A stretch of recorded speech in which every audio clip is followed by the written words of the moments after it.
What is up, everybody? It is Og here, back with another video. In today's video, I'm going to show you improved run of the Scholo run that we have. So previously we made a Scholo video. It showed a, basic strategy for how to do scholomance. So it was about 350 gold per hour. We have an improved version that's actually going to get 2 additional packs. So I want to show you guys that farm, but I want to preface that by letting you guys know that it is a live commentary. So what I did was I actually recorded all the walkthrough while doing the run itself. So after the run, I will have, some extra little tips and tricks, and then as well as the actual talents and things like that. So stick to the end for those talents, but this is going to be a live walkthrough guide of the new and improved scholomance pool. We will be getting a ton of mobs during the actual run, including 2 additional packs, as I said before, and getting a lot more potential dark runes throughout the run as well. Let's jump into it. Now, as far as the gear that I'm wearing, I am wearing decent gear. It is, pre-BIS / BIS for phase 1 as far as Paladin gear goes. It will take a little bit to get, but what you want to be able to do is you want to be around 480 defense, have a decent block chance so you can heal up a lot with Figurative the Colossus. Figurative the Colossus is a must for this. And then you want to have as much spell power as you can. I personally have 509 spell power, but 632 holy because I'm wearing my Draper the Righteous, which has increased, holy spells by 43, and I'm also wearing Flask of the Blinding Light. Now, later on, you're not going to need these consumables as much because you're going to have a little bit more spell power, a little bit more tankiness, but a blend of tankiness, but also being able to pump out damage, because the biggest thing to deal with is the silence that you're going to see from the mobs. And that is how we're going to decide how we're actually going to pool these mobs. We want to avoid the silence as much as possible, while still being able to pull as big of packs as we can. So we're going to come in, we're immediately going to hug the right, jump off of this ledge right there, and we'll be able to jump down on this windowsill, the exact same as before. Now what we're going to do is we're actually just going to run around here, not aggro any of the mobs on the bottom. Run up to the top, we're going to aggro this protector, we're going to aggro this corner group, and then we're going to aggro this corner group. Now you'll notice that we have 1 spectral tutor, so this spectral tutor right here. Outside of that, we didn't get any more spectral tutors from above, but what that does, it takes out 1 spectral tutor from the count above. The spectral tutors have a 9-second silence, which is a massive pain to deal with. So we're going to go ahead and pop bubble here because we have a good amount of mobs. We're going to go over into the corner. Now I recommend going into the corner as much as you can, just so you can kind of keep everybody, have your back, or have them be in front of you, so you're not going to take a ton of damage. Get into the corner, go ahead and pop your Figurative the Colossus and your Icon of the Silver Crescent if you have it, any kind of on-use trinket that you have, and try to focus down the Necrofiend. We want to focus on the Necrofiend first, because if we kill any of the diseased ghouls, they're going to drop down a pool of poison on the ground, and we don't want to get hit by that pool of poison because it's going to cause a considerable amount of damage, about 300 damage per second. Once the mobs get a little bit lower and they start running away, we're going to run out a little bit just to try to hit those mobs a little bit more as they run away. And then as the disease ghouls are dying, we're going to go ahead and just kite away from the disease ghouls. I am using a new mouse, so I actually don't have backpedal, but typically I would try to backpedal a little bit more to try to just pull the mobs back as we can go, but that's why you saw the DPI pop up in the corner. So that's the first pool. Now what we did with that pool was we killed this entire room. We killed a couple packs outside to alleviate the number of mobs that are going to be in this courtyard. This courtyard right outside this first room after jumping down is going to have the most mobs and the most annoying mobs, because a lot of these packs are going to have these spectral tutors. These spectral tutors are going to silence you, and if you get silenced at a bad time, it can 100% just cause you to die. That's why you need a good amount of tankiness. Now you could experiment with more tankiness just so you don't really take damage while you just have them hitting you, and that is definitely an option, but I choose to go for a little bit more spell power, a little bit less tankiness. This pool, though, is going to be, the very first pool is going to be the highest density of mobs pool that you're going to do. And so you'll actually see Boosty XP spike up to about 180,000 experience per hour. This is a great boost for boosties between level 45 and 60. After 60, I'd move on to something else. Now, the second pool, what we're going to do is we're going to try to take out some of these annoying casters. So what we're going to do is we're going to aggro the Spectral Tutor. We're going to aggro these guys right here, and then we're going to aggro the Spectral Tutor right inside here. Now, be ready to spam Frostbolt on yourself because you're probably going to get slowed as you come through there. I don't get slowed, but typically you will. You're going to get up onto this ledge with your back turned to the wall. You can see that silence getting cast. I resisted that first one, but we're going to act like I didn't, and we're just going to immediately go. We're actually going to pop wings right here, which I changed on my keybinds again with this mouse, so I have to actually click the wings. Typically, you wouldn't be clicking the wings. And then we're just going to try to burn down these mobs as quickly as possible. As I said before, the most annoying mobs are the silence mobs. which are those spectral ghouls. The Risen Protectors can also silence you, but it's only for 4 seconds. So it's not as bad. So you just want to focus on, burning down these spectral mobs as quickly as possible. Once these mobs start running away like this, what I actually like to do is I like to run back up into this previous room right here and line of sight. That's going to cause all the mobs to run back up to the top to be able to try to kill you. This Necrofiend will probably pat around into your kill area. If that happens, it's perfectly fine. You can see we got our first dark rune coming across right there. That's perfectly fine. Just kill him within this pool. It shouldn't be too bad. Keep up Seal of Wisdom at all times, and you should be perfectly fine. One key thing to note is pick your focus target. So your focus target is going to be always, if you ever have a spider, that's going to be your focus target. Spider is the focus target because the spider is going to root you. And if you have poison clouds, for example, from the previous mobs, and you get stuck in those poison clouds, that's going to be a bad day. So make sure you focus on the spiders. The second mobs I would focus on are the melee mobs. I actually would not focus on the casters. Now you might think that the best mobs to focus on would be the mobs that are going to silence you, but what they actually do is they split into little shades of themselves. And so even if you're, focusing one of them down, you might be able to kill it before it splits. More often than not, though, you're not actually going to kill it before it splits, and then you're going to lose your target, you're going to lose your Judgment of Wisdom, and you want to make sure you can keep up your mana. So pick a focus target, keep Seal of Wisdom on it. Now that we've done that group, we're going to go ahead and we're actually going to go kill the second boss, or is it the first boss of this dungeon? Second boss of this dungeon. Now the reason why we want to do this is that once we kill this boss, we are actually going to respawn the plague room. So the very first room that we jumped into has a bunch of mobs. If you kill this boss, he either clears out some of those mobs and then spawns less, or if they're already dead, just spawns the new mobs. So by killing them first and killing a couple mobs outside, we have now made it so that we can then spawn more mobs and get a higher kill count in the kill tracker, which appears to not be running for whatever reason. So we're going to come around here. We aggro Rattlegore. I like to bring him back up to this corner. Seal of Judgment, or Seal of Wisdom, Judge Wisdom, and then I'm actually going to swap over to Seal of Vengeance right here. Now I want to get 5 stacks of Seal of Vengeance before I start propping my cooldowns. Reason being, I want to be able to pump out as much damage as I can. Some things to note, you can aggro 2 to 3 Risen Constructs with Rattlegore. So constantly be keeping up your Holy Shield at all times. You can now see that we have 5 stacks. We're going to go ahead and pop our cooldowns here to try to burn him down a little bit. We do not have wings up right now because we used wings in the last one, but you can see there we just get stunned. And so whenever you get stunned, you're going to take a bit more damage. You're definitely going to need to keep some health pots.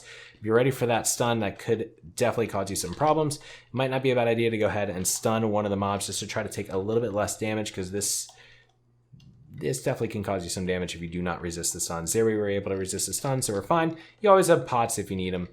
Typically, I never have too many problems with Rattlegore, but he definitely can pump out a good bit of damage. But he's now almost low. We are running kind of though, so I'm going to go ahead and use a mana pot and then just finish off the rest of the mobs. Once Rattlegore goes down, these mobs should be pretty low. We had, looks like 2 constructs. If you are having troubles with this pool, go ahead and clear out a couple of the constructs that you would have aggroed by pulling Rattlegore, and then go ahead and pull Rattlegore. That way you can just fight him by himself. If you fight him by himself, you should be perfectly fine for the pool. But like I said before, now that we killed him, this actually respawned the plague room. So we're able to get extra mobs in the pool, which is really, really nice. So once we get back some mana, you want to sneak through this plague hatchling room again. If you aggro them, it's perfectly fine. Just kill them where they are. Don't start dragging them through the room, because you're going to aggro a bunch of the mobs and they can kind of be a pain. So wherever you aggro them, just kill them in that spot. But just heal yourself up, get mana before you run through the room in case you do aggro them. So here, we sit there for a second, grab a mana, and then we're going to go back through. You can see that we're 7 minutes into the fight. Right now, we're averaging at about 400 gold per hour. It's probably a little high, I would say. We've only had 1 dark rune so far. I average between 2 and 3 per run. Now that we're doing some extra mobs, about 2 or 3 per run is what I'm typically getting. Okay, so now we have these ghouls respawned in this room, so you can see right there. What we're going to do is we're going to pull the rest of the mobs in this room and bring them over to those ghouls. Now, we have bubble up again. That's why we waited. So we have bubble up again because this pool is probably going to do a decent amount of damage to us. We're going to aggro the far group with the exorcism. Then we're going to phase pull the rest of the mobs. And then we're going to get down to this room. Now, if you want, you can pop a swiftness potion here with freedom just to make sure you can aggro up all the mobs. But I typically don't need to do that, as there aren't as many mobs in this room. You can see that there's only 4 packs.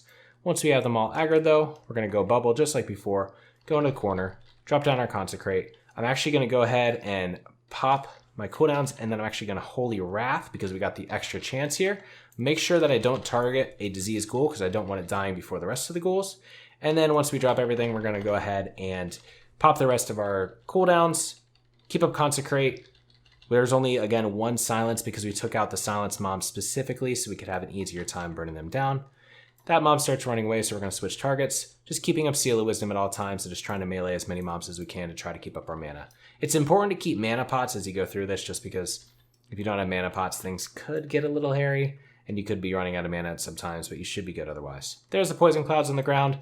Most of these mobs are just in the center of the room, so I'm just going to try to aggro them up. Typically, if you run near the mobs and then kind of shimmy, they will stop doing their casts. Alternatively, you could run into the other room again and stack them up just like we did before. But just since there's only a few mobs left, I'm going to go ahead and burn them down this way. One annoying thing to also watch out for is, I believe it's the adepts that can mana drain you. So you do have a potential to get mana drained throughout the fight. Could definitely be annoying because you can lose a good amount of mana and then have some issues this way, but you should be okay in general. All right, so now that we've gone through those mobs, you can see that we're 9 minutes into the run, and we've gone ahead and killed all those mobs. I don't know why the kill tracker just reset itself. Maybe I accidentally hit it or something like that, but I don't know. But we're going to loot these guys, and then we're actually going to go into the next area with the viewing room and pull some mobs in there. Now, standing at the front of the instance, you can get XP from every single one of these kill spots, so you don't need to worry about that. This pool is up to you. Once you get kind of quick with the pools, typically if you have less than 10 minutes so far in the run, because you can only average 15 minutes per run for a perfectly efficient run, you can go into the next room. In this next room, we're not going to pull this next area. We did mess around with that a little bit, trying to aggro the optional boss and the mobs that are neutral. They have a ton of health, and they actually only give a fraction of the typical XP that you would get. So they're not worth killing, but you guys can go ahead and try to do it if you want to for whatever reason, and you will see that they don't give much experience. What does give decent experience, though, is the last rooms where you would, typically go and kill the last boss. Each of those little side rooms has a decent number of mobs, and those mobs actually do give decent experience. The non-elite mobs are going to give about 150 per kill, 100 to 150. And the elite mobs are going to give the standard, 500 experience per kill. So there's a lot of mobs in the top floor. So what we're going to do is we're actually going to aggro the entire top floor and kill it at one time. Now, don't worry about aggroing the mini bosses, this instructor, militia, or whatever her name is, because they will reset. They reset as soon as they leave their room. But what you can do is you can aggro all the mobs outside of them. So the far right room has casters. I like to get them first, then run over to the middle room. The reason why I like to get the casters first is because they are opposite of the slow-moving mobs, and we don't want to kite them around forever. Aggro these disease ghouls in this room, and then drag them into the last room. Now, the disease ghouls, same as before, they're going to drop the poison cloud. Need to watch out for that. But the last room has exploding mobs. Now, the exploding mobs run slower than the rest of the mobs, so that is basically the trick to being able to handle them. There's also reanimated corpses that will res themselves. Nothing too big to deal with. If you aggro the boss, it's perfectly fine. Don't worry about it. But we're going to run out of the room now. We're going to post up right here first. So what we're going to do is we're going to pick our disease ghoul as our focus target.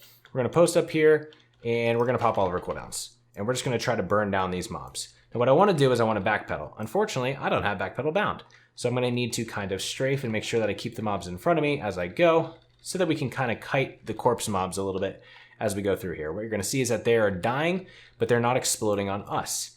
Key note that they're not exploding on us. If they were exploding on us, we'd be taking a lot of damage right now, and it would be bad.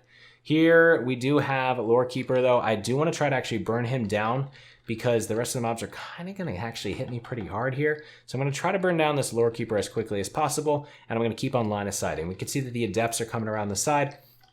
They would be casting on me, but by line of sighting right here, I can basically make it so I'm not going to be taking any damage from them. There is one final poison cloud on the ground, but now we can focus on the Lore Keeper. I'm going to swap over to Seal of Vengeance and try to just burn him down with that. Here comes this last adept. I'm just going to throw a Hammer of Wrath on this last adept just to try to burn him down, because he would have been able to cast on me from far away.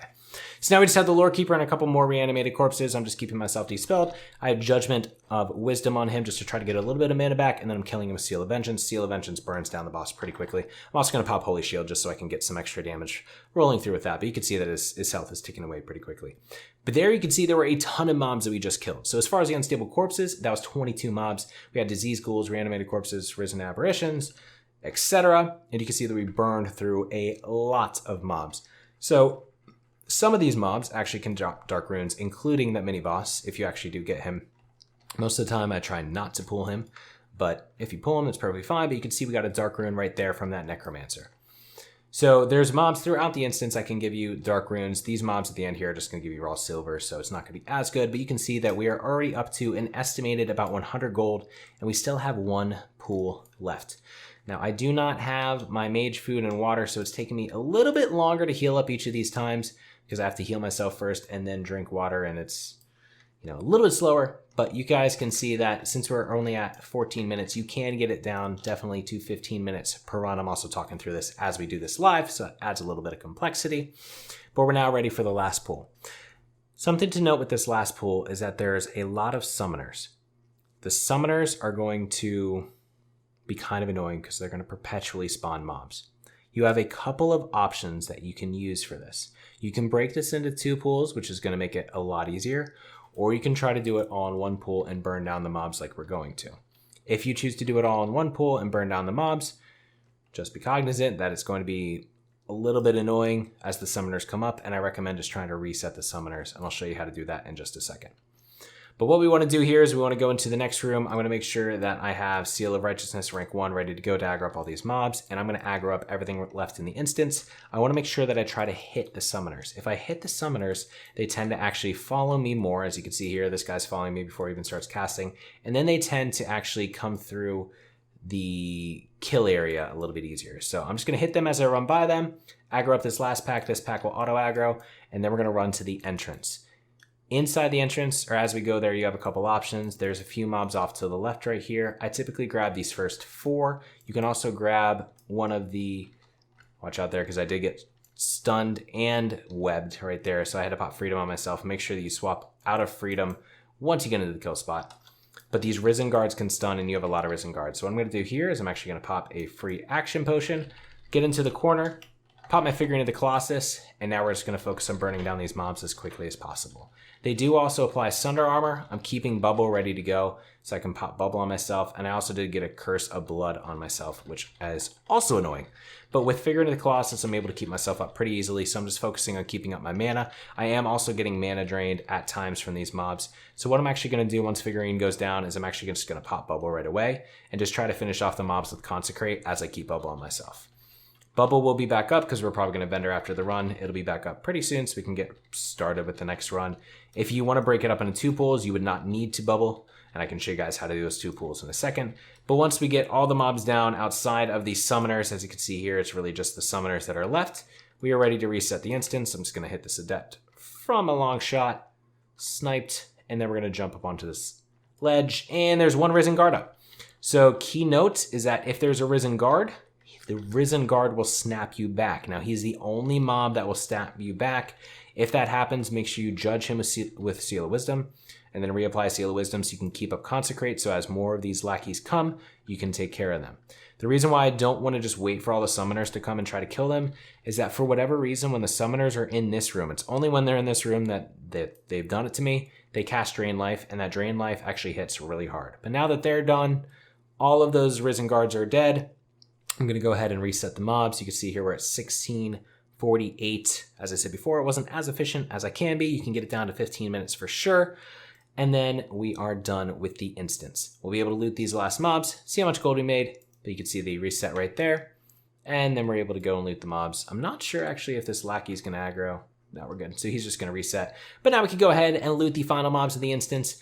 Overall, it says 141. I will try to get an actual mob count that I can put up on the screen for you guys to show you what it actually was, because for whatever reason it was not running at the start of the instance. But it is a ton of mobs that we are actually killing. There are definitely a lot of non-elites in there as well, but we are looking at a solid amount of gold per hour, as you can see right there, and we did not get very lucky that run with Dark Runes. I believe we only got a couple from that run itself. Once you're done with the instance, you can run outside, run over to the repair guy, which is right outside, pop the lever. You will need the Spectral Essence. As I said before in the previous video, you'll need the Spectral Essence because the Spectral Essence is what's going to make it so you can see the mob. Run over to the mob, which is in the blacksmith area. If you can't see him right away, it's just a bug.